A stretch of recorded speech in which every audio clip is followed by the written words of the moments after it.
Today is the deadline for more than 30 social media and telecom companies to respond to the Select Committee's request to preserve phone records and other materials related to January 6th. And as we've learned this month, one of the 12 known targets of those requests is the feckless minority leader of the House GOP. That would be little Kevin McCarthy.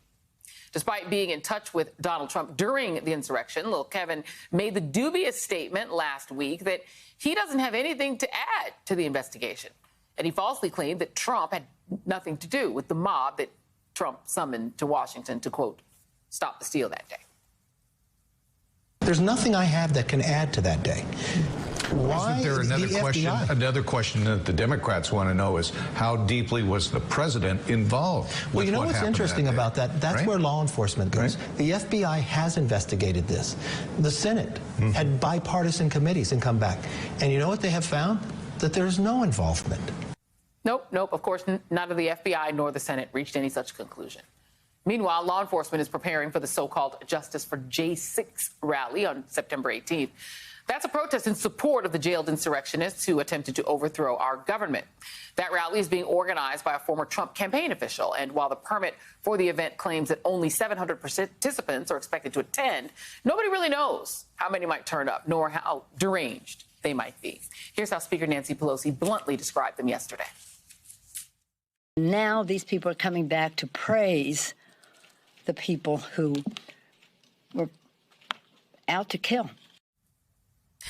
Law enforcement is now planning to reinstall the protective fencing around the Capitol, and roll call reports that, according to police intelligence, there's been an uptick in violent talk about the rally online. Extremists have discussed committing violent acts against local Jewish centers and liberal churches while law enforcement is distracted.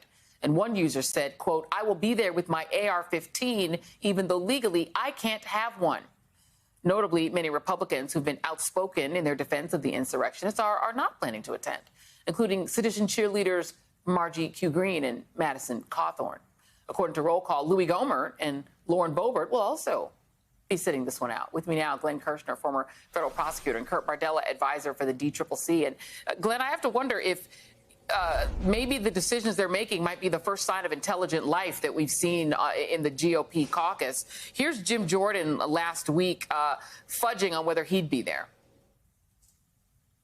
Are you going to be there on September 18th? On September 18th. Is there a rally coming? There's going to be another rally. Oh, really? So there's a big rally in D.C. for all the people that they're holding right now. Well, and not people that say attack officers, but like, Get in on the 19th or 20th. And likewise, Madison Cawthorn, Glenn, was last week threatening to bust those guys out, thinking or ruminating about how they could bust them out of prison. Do you think this might be a sign that they're worried about their legal situation? Yeah, you know, Joy, I think this protest, this rally, whatever they want to call it, will probably fizzle. But if it doesn't, what I am confident of is Joe Biden's administration will make sure that the Capitol is protected. There will be enough federal law enforcement forces deployed to protect whatever the threat is to the Capitol as a result of this new little protest that they're trying to gin up. Of course, it may fizzle in part because Donald Trump has lost all of his platform, so he can't gin up the kind of hateful support that he's used to ginning up. But I'll tell you, when you look at what happened on January 6th, it sure looked like the executive branch, Donald Trump's executive branch, deprived the Capitol of the forces it needed to repel the attack that was orchestrated and launched by Donald Trump himself. That stood in stark comparison to the BLM protests, which I attended, and there was every law enforcement agency known to man and some unknown to man because they weren't even wearing proper insignia. For goodness sakes, the Bureau of Prisons riot squad was there, and I've never seen that unit deployed outside a Bureau of Prisons riot. So listen, let them bring their 700 people or however many show up. Joe Biden's administration will be well prepared.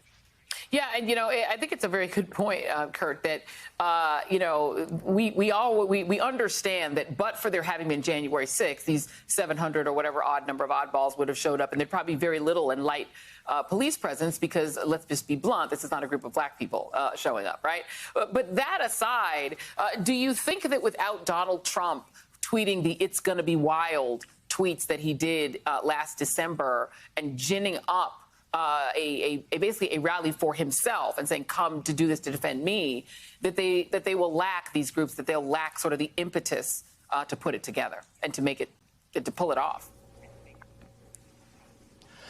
Yeah, I mean, I think that's the optimistic view here, that without the megaphone of social media at its disposal to incite and motivate people to attend, that this will essentially be a non-event. This will just be your typical gathering of white nationalists protesting the incarceration of domestic terrorists in America, because that's where we're at right now in this country.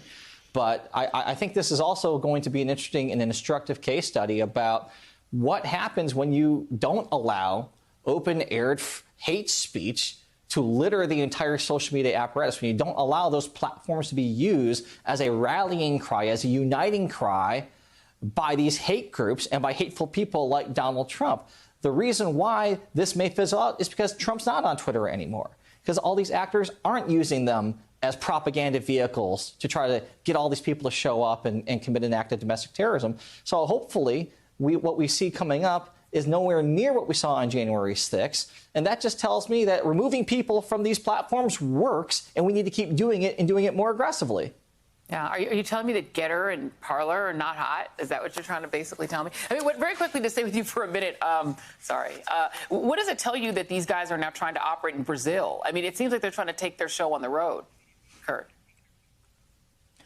I mean, it just seems to me that people like Steve Bannon and Jason Miller, that and this has really been their modus operandi for the better part of 5 years. If there's money to be made somewhere, if there's an opportunity to extend the grift, they're going to go there and do it. We've seen Bannon pal around with very controversial billionaire Chinese figures. We've seen now Jason Miller in Brazil. We're seeing them try to take the show on the road and do what they've done in America, which is dupe and sucker people into giving their money to these people who then use it to enrich themselves. Glenn, I have to give you a last word here, because we have seen a couple of these Proud Boys and such who are now facing the music. And what do you make of these requests? You have Gabriel Garcia, who's a defendant. He's arguing that his ankle monitor is unsafe because his potential clients can hear the beeping, so it's messing with his business. You have Dominique Pizzola.